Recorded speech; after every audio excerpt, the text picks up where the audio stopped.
waxaad arkaysaa guri reer degan yahay oo inta la imaado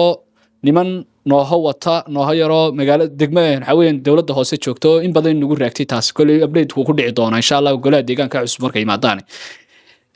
albaabadii baa laga baxaya gurigii reerka albaabka laga baxaya si dhaqan ku jiro dhaqankii ka baxsan dhaqankii waxa weeyaan dawladnimadu inoo sheegayay xeerku inoo sheegayay ka baxsan baa loola dhaqmayaa reerkii xoog baa lagu boqojinayaa halkaana maxay idinka qorshaysan shaqaalahan ma la update doona mise sidoodaas ahaan doona cashuur nusiga qodobka cashuur nusiga la raahdo ama cashuurtan laga qaado magaaladii maxaa kaaga qorshaysan cashuurtaas ay ugu horeyso kow cashuurta laga qaado bajaajta oo main badan ku fadhida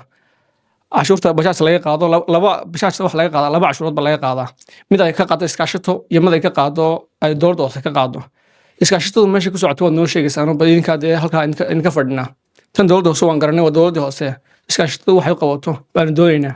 albaabada lala soo baxayo in badan baan ka hadlay waana nasiib darro waxa weeye dowlad sharci la baynu haysanaa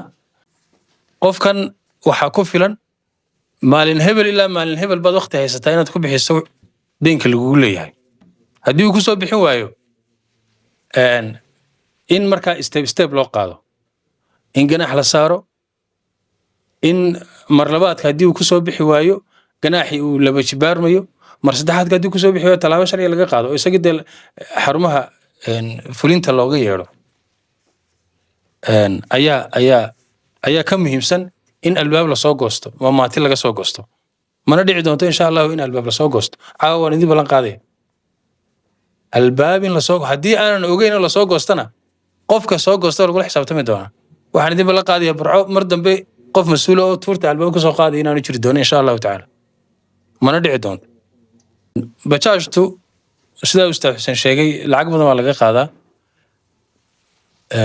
waana gaadiidka ugu badan magaalada u adeega marka in nidaamkooda la nidaamiyo waxay u baahan yihiin xafiiska arrimaha bulshadu uu wax gaara sameeyo arrimaha bajaajta qaabilsan ayaa loo baahan yahay oo wixii ka soo baxaya iyo halkay gelayaan iyo amniga iyo bilicda magaalada lafteeda waxa ka soo baxaya iyo waxay ku celinayaan lafteeda la eego laakiinse boos weyn bay ugu jiraan bajaajtu